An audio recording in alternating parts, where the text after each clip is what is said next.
Graça e paz, irmãos.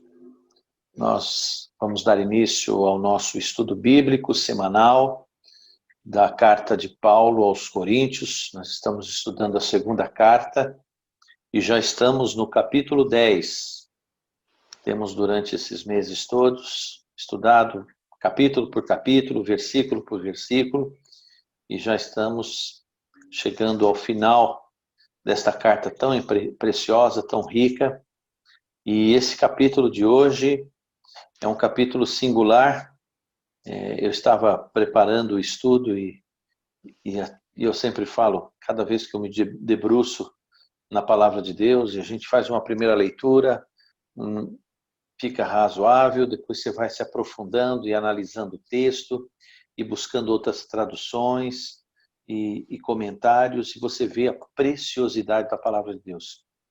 E eu confesso que eu me deliciei com esse capítulo 10 aqui de 2 Coríntios. Tem coisas importantíssimas aqui. Eu creio que nós não vamos conseguir abordar tudo que tem nesse capítulo hoje, mas nós vamos iniciar esse estudo. E eu dei um título para esse capítulo, né? Servindo a Deus com autoridade e humildade. Esse é o tema e é por onde a gente vai caminhar nessa pequena reflexão aqui. Eu quero, num primeiro momento, estar lendo com vocês, né, apenas até o versículo 6, tá? Nós vamos ler os 6 primeiros versículos, depois, conforme o tempo nos permitir, a gente continua, tá? Vamos fazer essa leitura bíblica que está aí projetada.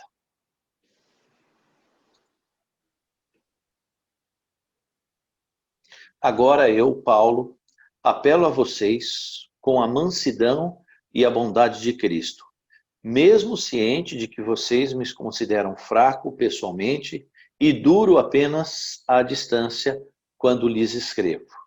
Pois bem, suplico-lhes que quando eu for visitá-los, não precise ser duro com aqueles que pensam que agimos segundo motivações humanas. Embora sejamos humanos, não lutamos conforme os padrões humanos. Usamos as armas poderosas de Deus e não as armas do mundo, para derrubar as fortalezas do raciocínio humano e acabar com os falsos argumentos.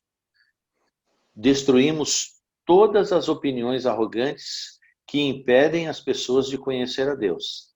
Levamos cativo todo o pensamento rebelde e os ensinamos a obedecer a Cristo.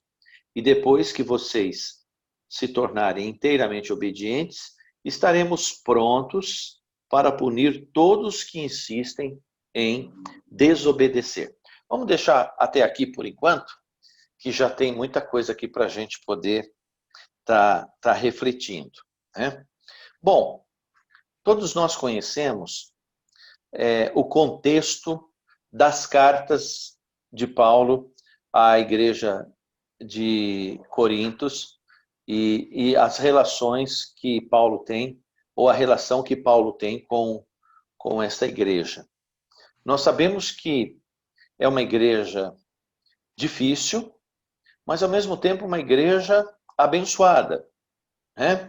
Uma igreja que tem uma série de coisas boas, mas também apresenta alguns desvios de comportamento que Paulo tenta corrigir aqui. Segunda coisa que nós sabemos, que o ministério do apóstolo Paulo não foi um ministério fácil, né? Paulo encontrou muita oposição. Paulo teve que enfrentar muitos adversários.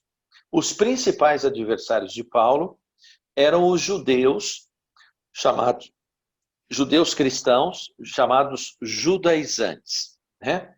Eles se opunham radicalmente ao evangelho da graça pregado pelo apóstolo Paulo.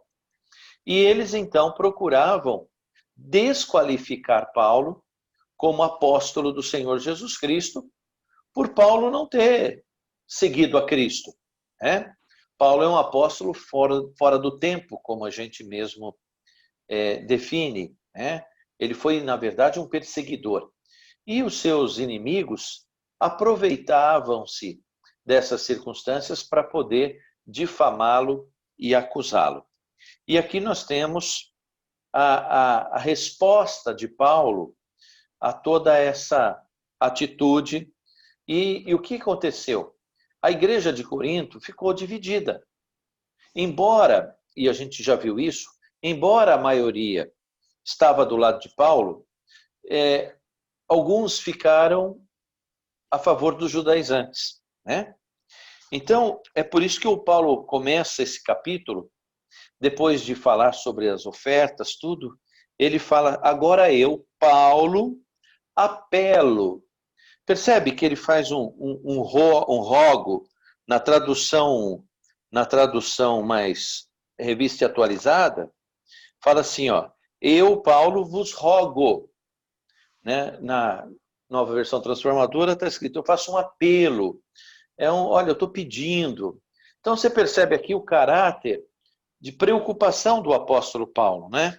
Olha, eu apelo a vocês com a mansidão e a bondade de Cristo. Então, o que está acontecendo aqui? Os opositores do apóstolo Paulo eram pessoas arrogantes, obstinados e orgulhosos, né? Eles interpretaram erroneamente a mansidão de Paulo.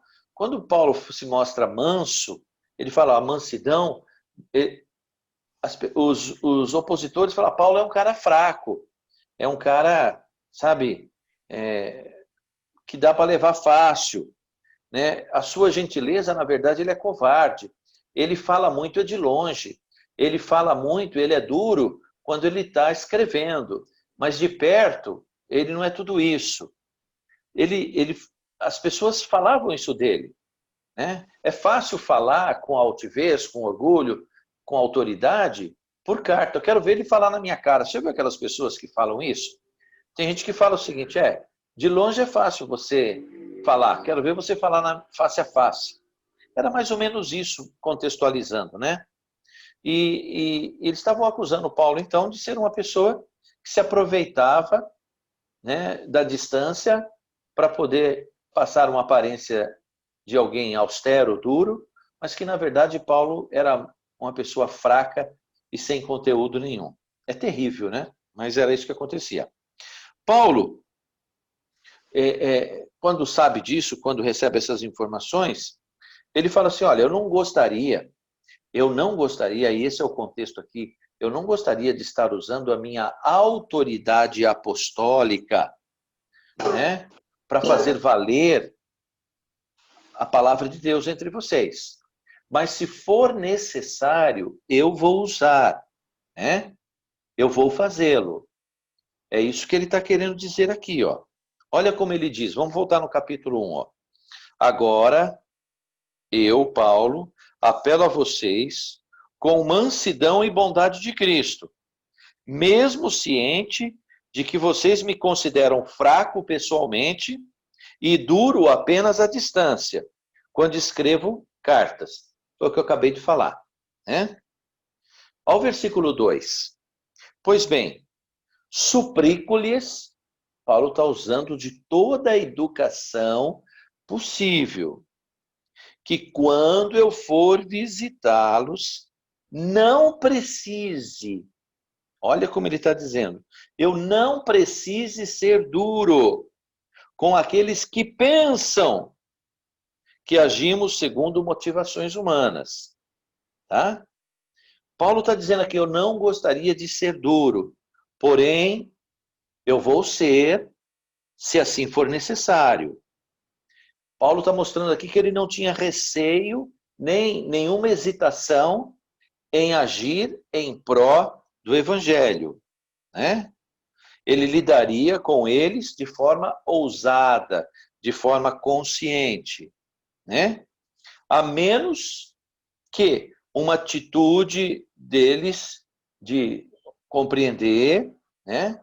Se eles mudarem, eu não vou agir, mas se eles continuarem fazendo o que estão fazendo, eu vou tomar a frente, eu vou agir com firmeza, né? Eu vou confrontar as pessoas que são críticas e vou lidar com elas, não com argumentos humanos, não com raciocínios humanos, não com a força humana, mas com a sabedoria de Deus, né? Aí ele vai dizendo exatamente isso aqui, ó. Vamos lá no versículo 3. Embora sejamos humanos, não lutamos conforme os padrões humanos, né? Eu não vou entrar no jogo de vocês. Eu não vou usar argumentos e nem interesses humanos, tá? Nós não militamos, isto é, nós não andamos segundo a carne, segundo o homem natural. Apesar de viver entre pessoas, né, que recorrem a métodos humanos, Paulo não é condescendente com esses métodos. Ele está dizendo o seguinte: eu não vou jogar baixo como vocês estão jogando. Eu não vou fazer o jogo de interesses e político que vocês estão fazendo. Por que Paulo não fazia isso? Porque a pessoa convertida possui uma nova natureza, não é, irmãos? Paulo era um homem que servia a Deus. A motivação do crente é diferente da motivação do não cristão, né? O amor de Cristo nos leva a ter uma atitude embora na nossa natureza humana a gente tenha vontade às vezes de agir, né, com argumentos humanos, aqui nós já tiramos uma lição para nós. Nós não podemos entrar em confronto com os nossos opositores no mesmo padrão que eles que não conhecem. Nós temos que ter a atitude de Cristo. Por isso que ele usa essa expressão aqui, né? Pela mansidão e benignidade de Cristo. Né? Não confundam as coisas. Eu não vou agir de forma dura com vocês, porque eu sou um servo do Senhor Jesus Cristo. Eu não vou ser baixo como vocês estão sendo, porque eu sirvo a Deus. E nós, como cristãos, devemos ter esse mesmo princípio. E quais devem ser as armas do cristão? Paulo dá aqui no versículo 4. Como é que a gente luta a nossa batalha espiritual? Como é que a gente luta com a oposição? Como é que a gente luta com aqueles que se opõem ao evangelho nos nossos dias? Quais são os argumentos que nós devemos usar para enfrentar as hostes espirituais do mal? Porque, na última instância, Paulo estava lutando contra principados e potestades, né? Olha o que ele diz no versículo 4, né? Não usamos as armas poderosas de Deus e não as armas do mundo para derrubar as fortalezas do raciocínio humano e acabar com os falsos argumentos. Olha o versículo 5. Destruímos todas as oposições arrogantes que impedem as pessoas de conhecer a Deus. Levamos cativo todo o pensamento rebelde e os ensinamos a obedecer a Cristo. Então aqui eu quero parar e fazer algumas reflexões com vocês. Quais são as armas da nossa milícia? Quais são as armas da nossa luta? Que armas são essas que Paulo está dizendo que nos dá poder para enfrentarmos sofisma, fortalezas? As armas do cristão são fabricadas nos céus, né? Onde está, pastor, as orientações de como devemos lutar? E eu quero convidar você agora a ir abrir a sua Bíblia aí em Efésios capítulo 6. Vai lá, Efésios capítulo 6. Vamos ler. Eu vou abrir aqui, Efésios capítulo 6.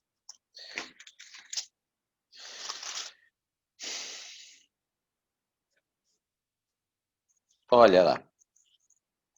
Vou pegar na minha tradução. Ó, no 10. Na tradução, nova versão, na revista e atualizada. Quanto ao mais, sede fortalecidos no Senhor e na força do seu poder. Amém? Revestivos do quê? de toda a armadura de Deus, para poderdes ficar firmes contra as ciladas do diabo. Agora olha o versículo 12. Porque a nossa luta não é contra o sangue e a carne, mas sim contra os principados e poderes, contra os dominadores desse mundo tenebroso, contra as forças espirituais do mal.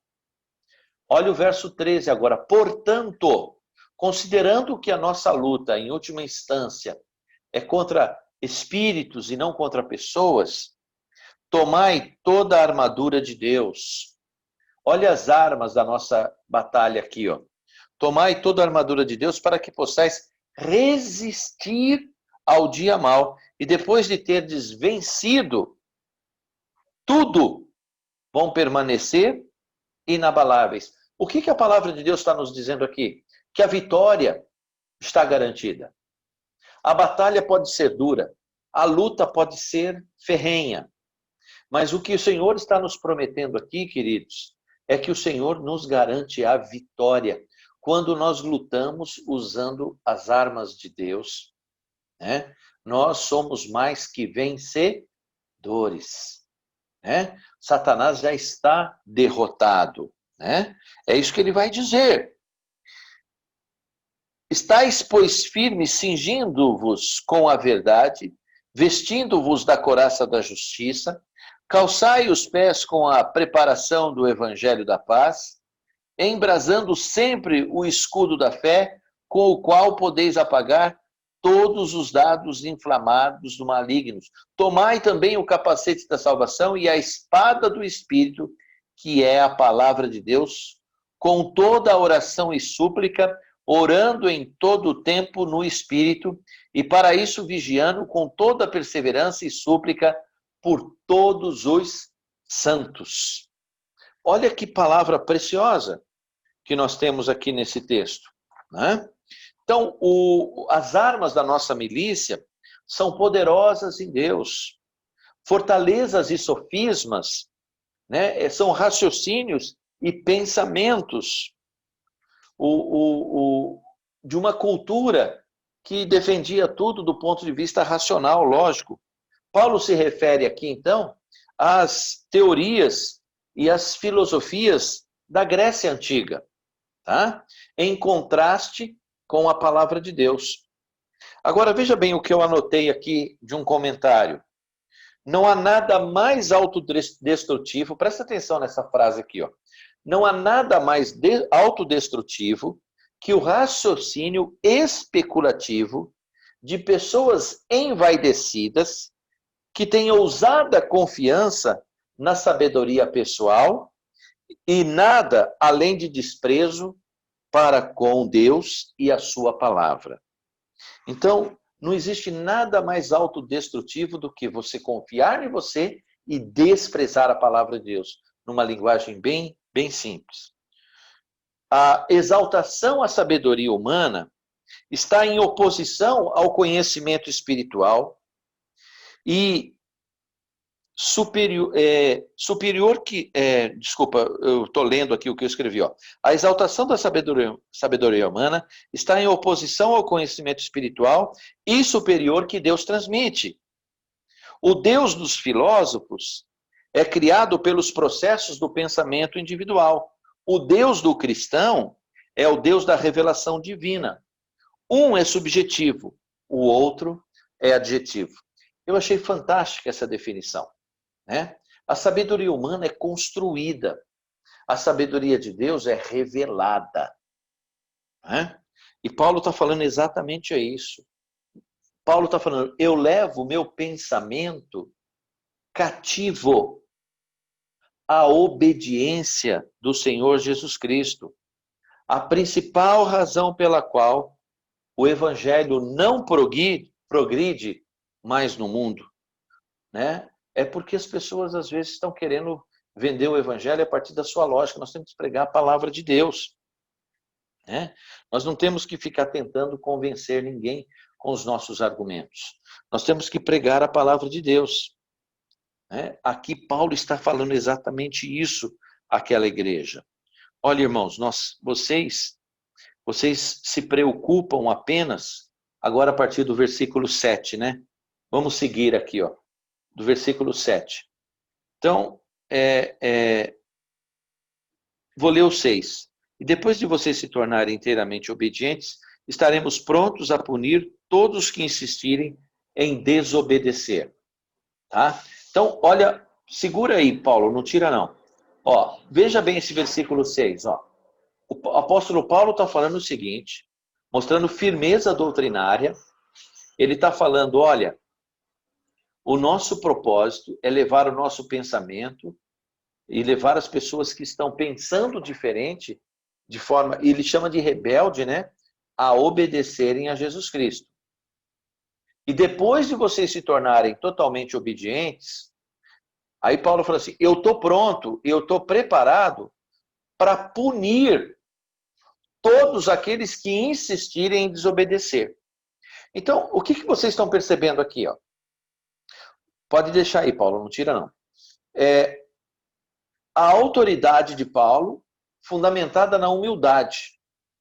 Paulo não está defendendo, irmãos, o seu ponto de vista. Paulo está defendendo o Evangelho. Isso deve ser a minha atitude, a sua atitude, a nossa atitude nos dias de hoje. Nós devemos defender o Evangelho. Agora vai para o versículo 7, Paulo. Ó, Paulo está falando, vocês se preocupam apenas com o que é aparente. Né? O que Paulo está dizendo é o seguinte, olha, vocês estão apenas preocupados com vocês mesmos, tá?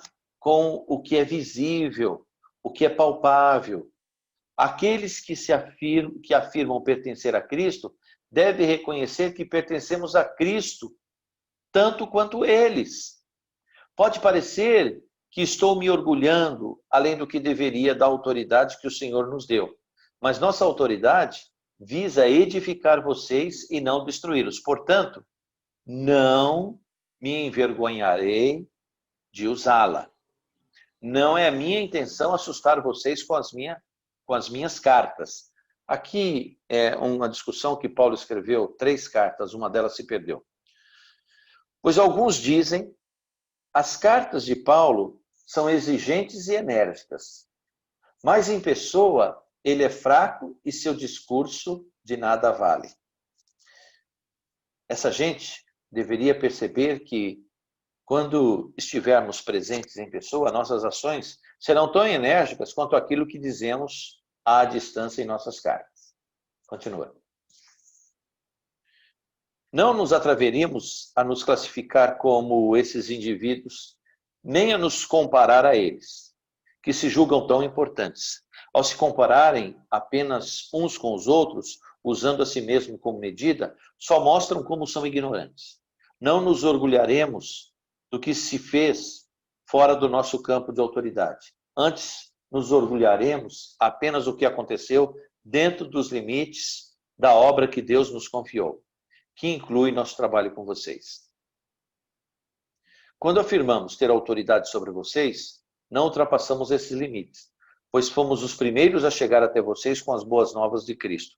Também não nos orgulhamos do trabalho realizado por outros, nem assumimos o crédito por ele. Pelo contrário, esperamos que sua fé cresça de tal modo que se ampliem os limites do nosso trabalho entre vocês. Então, poderemos anunciar as boas novas em outros lugares, para além da sua região, onde ninguém esteja trabalhando. Assim, ninguém pensará que estamos nos orgulhando do trabalho feito em território de outros. Como diz as Escrituras, quem quiser orgulhar-se, orgulhe-se somente no Senhor. Quando alguém elogia a si mesmo, esse elogio não tem valor algum. O importante mesmo é ser aprovado pelo Senhor. Então vamos voltar aí a partir do versículo 7, né? Para a gente ir caminhando. Então, o que o apóstolo Paulo está falando aqui? Ó?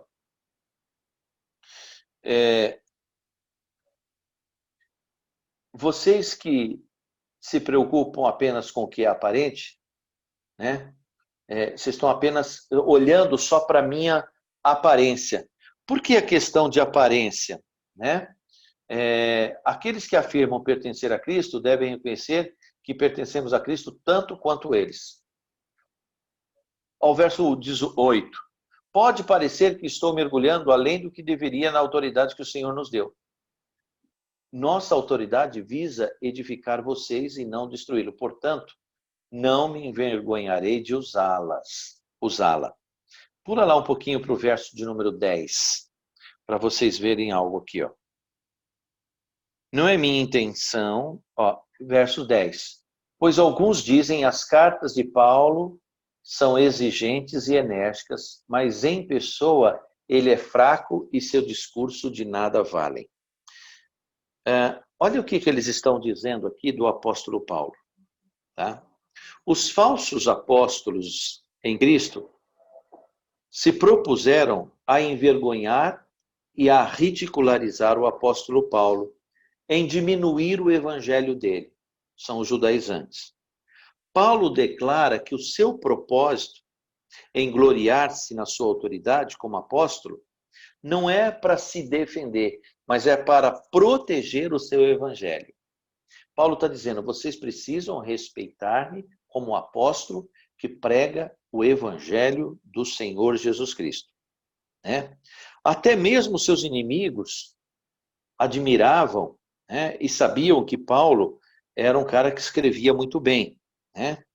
E o tempo confirmou a opinião deles. Eles mal poderiam saber que essas cartas de Paulo iriam no futuro compor o Novo Testamento, a base teológica da fé cristã. E essas cartas seriam argumentos irrefutáveis para a fé em Jesus Cristo. Por quê? Porque quando Paulo escreve, ele não fala movido por si. A gente sabe que as Escrituras foi inspirada pelo Espírito Santo. Essas cartas de Paulo, que são vistas como duras, como exortativas, são cartas não de Paulo, São cartas escritas por Paulo, mas são cartas do Espírito Santo, Manifestando o propósito, a vontade de Deus, a orientação de Deus para a sua igreja, mostrando para nós os caminhos, ou o caminho para o qual o homem pode ser salvo e ser resgatado. As cartas, ou a Bíblia, ou o Novo Testamento, são escritos de Deus, são cartas de Deus para a humanidade. Então a gente tem que olhar assim. Então eles, embora falam que Paulo escreve bem, eles tentam denegrir a imagem de Paulo. No verso 10, eles falam exatamente de a pessoa de Paulo ser fraca. Aí tem uma outra anotação que eu peguei aqui fazendo uma análise desse texto. Os escritores, antes do quarto século, declararam que Paulo era de estatura baixa, curvado, possivelmente devido aos açoites que sofreu, calvo e tinha as coxas tortas. No entanto, era cheio de graça e tinha olhos cativantes de amor, nobreza e zelo por Cristo. Em outras palavras, o Paulo não era uma pessoa fisicamente bonita, não era um homem bonito, era um homem pequeno, era um homem simples, E ele mesmo fala da sua aparência, Paulo reafirma que a sua aparência pessoal não impressionava. Então, os seus oponentes falam, Paulo vamos pensar assim numa linguagem nossa, baixinho, meio calvo. O Paulo fisicamente não assusta ninguém. Pode ser que ele fosse pequenininho, não era grandão que nem o Sidão assim, O Sidão chega na rua, assusta todo mundo. Mas a gente que é baixinho, não quer bater, Baixinho sempre tem que... Paulo era um cara que fisicamente não era um cara assim que assustava. Então os caras estavam falando, que Paulo, aquele careca lá, Paulo nada. Paulo fala muito, mas fala de longe. É interessante isso aqui. Então os seus oponentes eram baixos. Eles tentavam ridicularizar o apóstolo Paulo, tentando colocar fraqueza na sua aparência física. E talvez, fazer com que ele parecesse um cara desprezível. Mas quem era desprezível eram esses seus oponentes. esse jogo baixo, essa acusação, é um exagero ofensivo, né? É uma calúnia, na verdade. Paulo, na verdade, era um excelente orador. Paulo era um excelente, mas o argumento dele, como ele fala, não é humano, é divino. E aí olha como Paulo vai falar em relação a eles. Não, olha o verso 12. Não nos atrevemos a nos classificar como esses indivíduos, nem a nos comparar com eles, que se julgam tão importantes. Percebe que tem gente que se acha a última bolachinha do pacote? Né? Se acha, porque eu sou doutor, porque eu sou reverendo, porque eu sou culto, porque eu escrevi tantos livros. Paulo fala assim, grande coisa. Se você não tem a Cristo, se você não é servo do Senhor, né, isso não faz diferença nenhuma. Tá? Louvam a si mesmos. É isso que Paulo está falando. Os coríntios faladores eram membros, aparentemente, do que podemos chamar de uma sociedade de admiração mútua. Cada pessoa se eleva em seu próprio padrão de excelência e louva outros membros da sociedade para